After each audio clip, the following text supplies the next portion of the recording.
Hello, it's Thursday, and that means we are doing our next live in our single series. I am, of course, Tanya. I'm talking today from a page called Botanicamy, an alchemy of soothing botanic ingredients. I'm just going to give it a couple of minutes or seconds for Facebook to wake up so that we can get people into today's live, because we're talking about something that smells really good, lemongrass, of course. So let's see who's logging on. And while everyone is logging in, hopefully you can just go and pop in the comments that you're here so I can say hello and give you a shout out. Yes. So it's a really nice day today in Pretoria.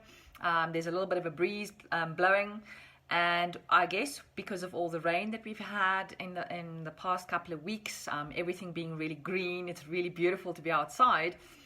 It also has allowed quite a few mosquitoes to brew out there and it's literally brewing right in all these like standing water natural area that I live in, sort of more plot based, so there's quite ample opportunity for the mosquitoes to flourish, especially those tiger ones with the white and black legs that come out during the day. I mean, who's got time for dusk, right? You've just got to sort of do the whole biting thing right through the day. So lemongrass is definitely going to be a relevant oil for today. Hello Minky, glad you could join, and also Olga, welcome. Let's see who else we can get logging into today's class. I can see some hearts, some thumbs up. Hello Marie, welcome. Really good to have you here today as well. Let's see who else. I can see some more people are logging in. Just can't see the names yet, obviously, because there's no comments yet. So please do go pop in something in the comments, because then I can give you a shout out. So today we are in episode 11 already, can you believe it, of my single series. We've come quite a few weeks now, and we're getting close to the festive season. So in the next couple of weeks, when the signal gets a little bit poorer, I might have to pre-record a video and upload it at the correct time for the rest of you to watch. But please do not fret, there will always be some kind of lesson on a Thursday at 12. Hello Zahira, we see you've just logged in as well. Fantastic, welcome. Today we are talking about lemongrass, and if I traditionally think of lemongrass, I always have this picture in my head of this amazing Thai spa with these beautiful masseuse ladies, because they are really just so good at what they do. I don't know what it is with those tiny bodies, but they are strong and they know where to press and where to pull and what to do to make a knot or a really sore muscle just relax, okay? And it's probably quite sore during the process, but you always walk out of there feeling incredibly calm and serene and sorted out, okay? Gwen, you've also just logged in. Welcome. And that's what lemongrass reminds me of. I even thought of that way before I even visited Thailand for the first time, right? But India is the biggest producer of lemongrass, actually. I remember a very good friend of mine went to India for a while, living in an ashram to get yoga training. And obviously lemongrass grows like weeds there, right?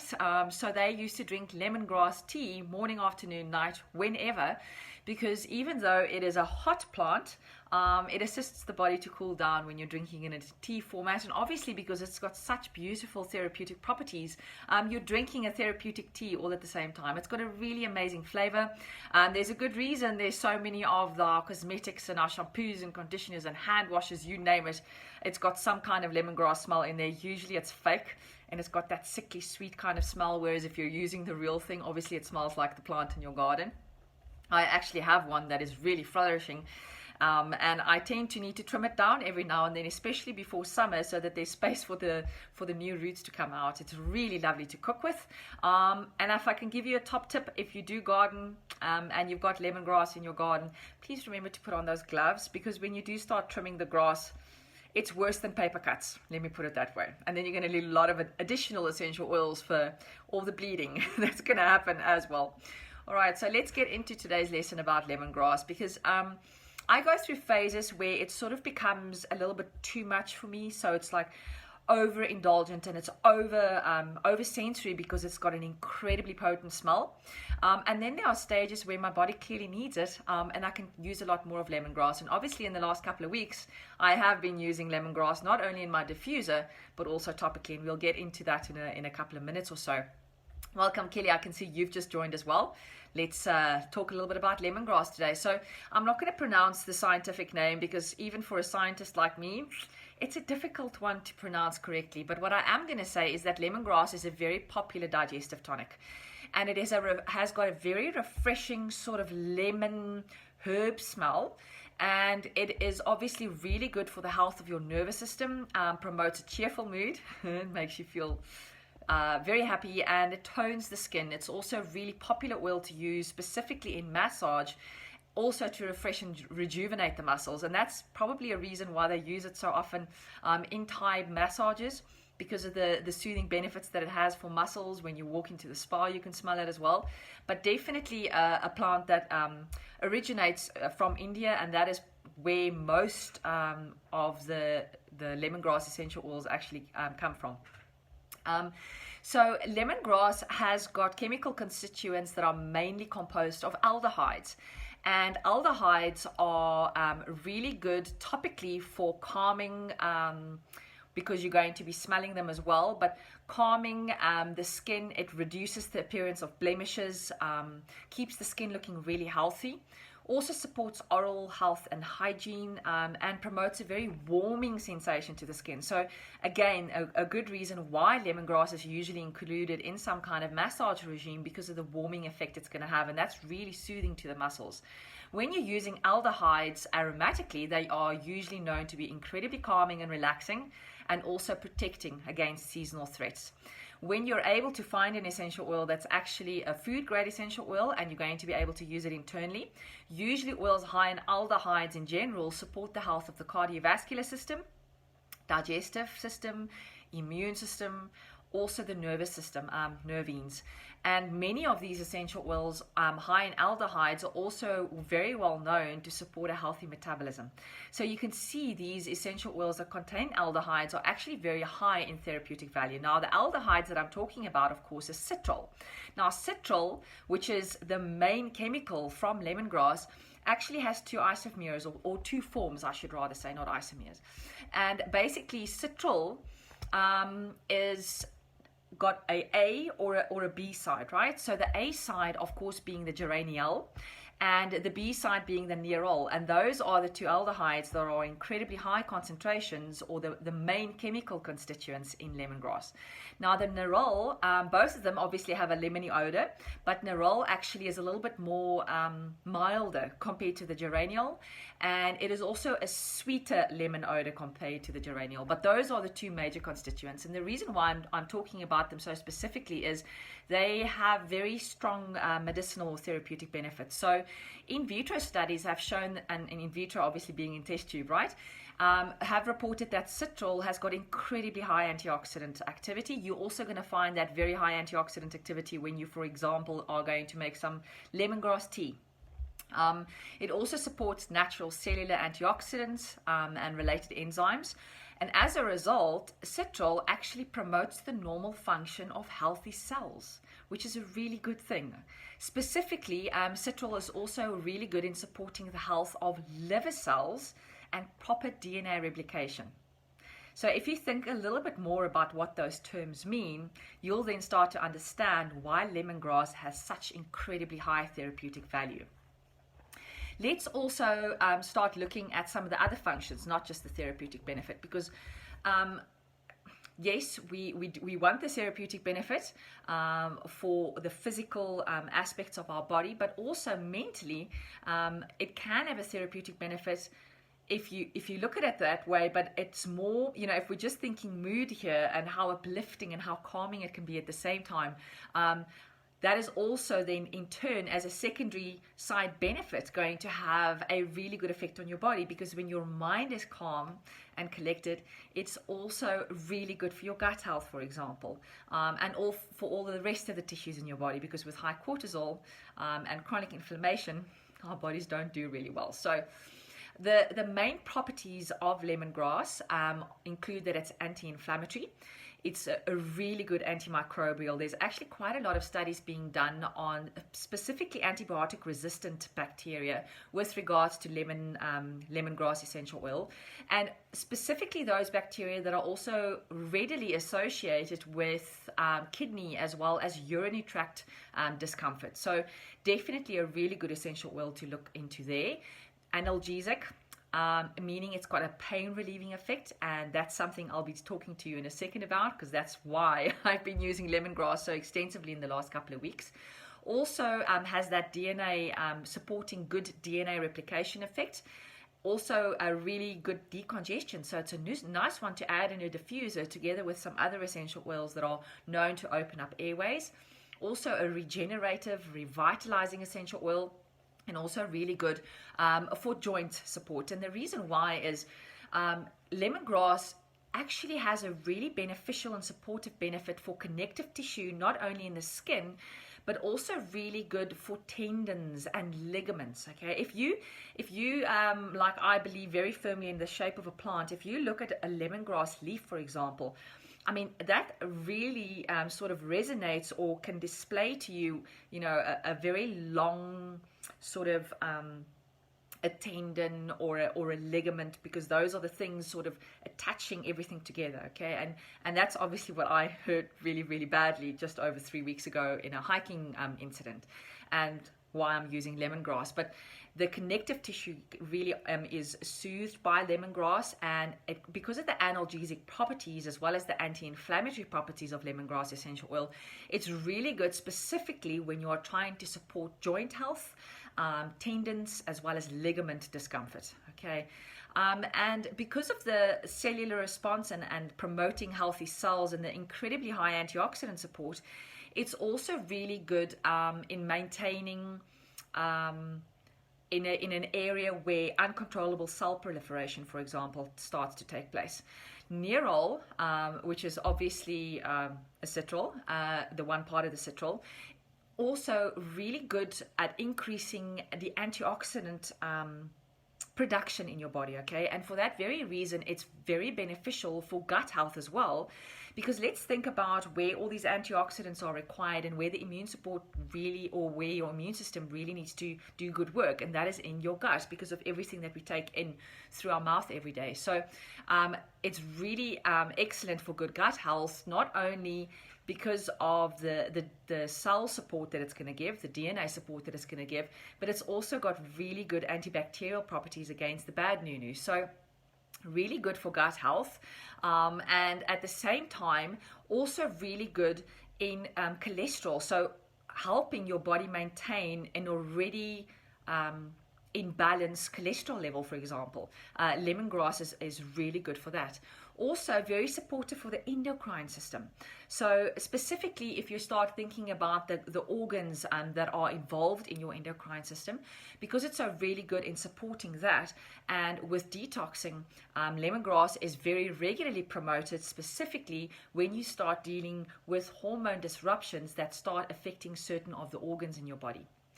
Also, I've mentioned now the urinary and the kidney support that lemongrass offers, but because of the effect that it actually has in promoting the good health of cells, specifically in your liver, let's just remember a couple of sessions back where I was speaking very heavily about the digestive benefits of having a liver that functions properly.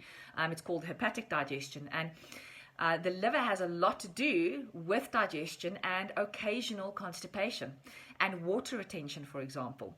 But because lemongrass is really good in supporting the liver, it can also support your body when you do have an occasional constipation situation or water retention. So then it's a good idea to combine the lemongrass with peppermint, for example, and give your tummy area or lower abdomen a really good massage. Let's also talk about the fun part about lemongrass before we get into the nitty-gritties of the ankle, right? So the fun part about lemongrass, for example, for me is cooking with it, because if there's something that is really reminiscent to me is my trip to Thailand, because it was just such an amazing culture shock, and I could see how relaxed people were there. How everything was just always hunky-dory and happy, no matter how many possessions you owned or how little you owned. Everyone just seems to always be in a good mood there and just really relaxed. And maybe it's because of all the lemongrass that they have in their cooking and in their food. But lemongrass combines really well, specifically with lime, in one of my favorite dishes to make, which is coconut or Thai coconut soup. because it's got such an amazing taste. It's really delicious. So sometimes when my lemongrass plant is not necessarily producing that many aromatics during certain seasons of the month, yes, you can still use the lemongrass. I can still cut it and I can put it into my soup, but the flavor is not as pungent as I would like it to be. And then obviously I do always reach additionally for my lemongrass essential oil, but please do remember that they are incredibly potent. So I usually only add about 1 to 2 drops for an entire dish of 4 people. That is how strong that lemongrass flavor actually is. So can be used very easily in cooking, but also in at-home DIY things. So hand washes that you're making or body washes, just because of the beautiful fragrance that it has. And there's actually quite a lot of research showing the anxiolytic ability of the essential oils or the components in lemongrass essential oil, which is of course the fact that lemongrass assists you or supports you to decrease occasional anxious feelings, right? So it's a really good all-rounder for body as well as mind health. And if we look on the emotional side, lemongrass is actually one of those essential oils that mimics not only the plant but mimics certain situations in your body as well. So emotionally, it can move you from feeling incredibly obstructed and stuck to flowing, okay? And that's a really good thing. And it does the same thing, for example, physically in your lymphatic system. So lemongrass is a really good essential oil to use specifically when you're doing a lymphatic drainage massage, for example. Also really beneficial there again because it's got all those amazing anti-inflammatory properties. So let's talk about another good thing about lemongrass, and it's going to combine really well with one of the essential oils I talked about last week called cedarwood, because lemongrass has got very beneficial anti-insect abilities, okay? So it's a repelling agent for mosquitoes, and I use lemongrass very effectively in my diffuser with the addition of cedarwood, of course, but please do be warned, because both of those are so incredibly calming. You might feel yourself falling asleep in the middle of the day. So try and add some peppermint, which also blends really well with those essential oils. Just add some peppermint for the energizing and revitalizing in the diffuser at the same time, just to keep you going so that it doesn't feel like you're going to go to bed at midday. So really good for the mosquitoes, especially now. I've got a lot of those tigers running around, flying around. And then just another thing to consider safety-wise, specifically for cats, because I have cats, is because it has such a beneficial effect on the sugar metabolism in your body as well as the cholesterol levels. Specifically, the essential oil vets recommend that you don't use lemongrass essential oil around cats that are actually on glucose medication, because obviously you are going to interfere with that very fine sort of range of where that medication operates in. So that's just a sort of a contraindication. Blood glucose levels, if you yourself or your cats are using specifically medication for that, then lemongrass is definitely an essential oil that you just need to check in with your doctor or your vet first before you start using that essential oil around you, aromatically or even topically or internally. Okay, so there's a lot of information there about lemongrass, but let me just give you a little bit of a testimonial today specifically on why I'm using lemongrass so effectively in the last couple of weeks. I've obviously sprained my ankle really badly during a hiking accident. In the process, obviously some ligaments really got very, very hurt. So I am now starting with my rehabilitation.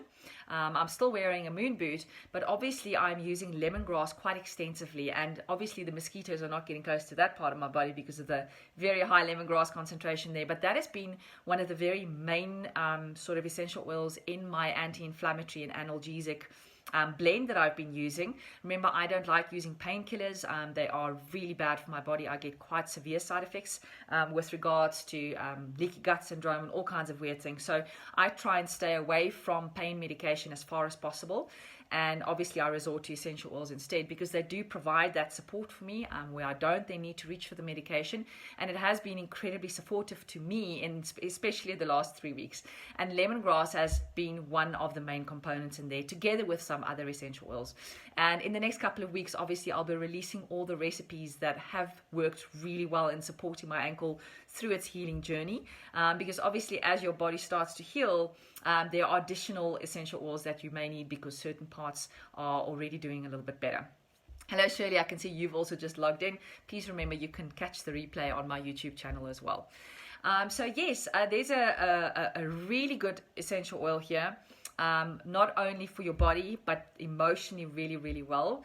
So physically and emotionally, this is definitely an essential oil that you should have around your home. It's not pricey either.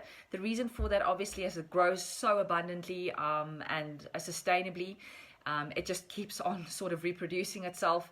And it also, you don't need, because it's such an excellent bug repellent, they don't need to use any pesticides or fertilizers when they're making a really good quality essential oil. And also because of all of those properties, and because it makes such a high percentage of aromatic components, you only need about 1.4 kilograms of lemongrass to produce a 15 milliliter essential oil that is pure. You don't need that much plant material, right? So it's not an incredibly expensive oil. So it's definitely an essential oil that you should have around the home and try and use more frequently, because you can use it in cooking and for your mood, and definitely in supporting your body with regards to soothing massages, achy, discomforting muscles, ligaments, that kind of scenario. So I hope you learned a little bit extra about lemongrass today. Maybe I can just give you one more top tip. Remember about the gloves when you're trimming your lemongrass plant, but another top tip, this is a hot oil. So if you do have a sensitive skin, I always advise diluting with carrier oil because it's got that warming sensation, especially if you're sensitive skinned like I am, it's going to burn a little bit. So definitely add some carrier oil when using lemongrass. Hope to see you guys all next week. Guys and girls, I should rather just say girls. I know most of the people that attend these classes of mine, continued education, are actually girls. So hopefully see all you girls next week, Thursday, for my next live. It'll be episode 12. If at that stage I am without a really good fiber internet connection, I will just pre-record a video. Please be sure to check back to my page at 12 o'clock though, because it will be released then. So thank you so much for joining. If there is a specific essential oil, obviously, that you would like to learn about that I haven't had in my single series yet, and you would rather let me get to it sooner instead of in a couple of weeks when I get to it anyway, please just go and pop that in the comments so I can assist you with that. If there's any information in here today that you think someone else can need, is going to be finding useful, please share the video with them and invite them to subscribe to my YouTube channel as well. Thank you so much. Bye-bye.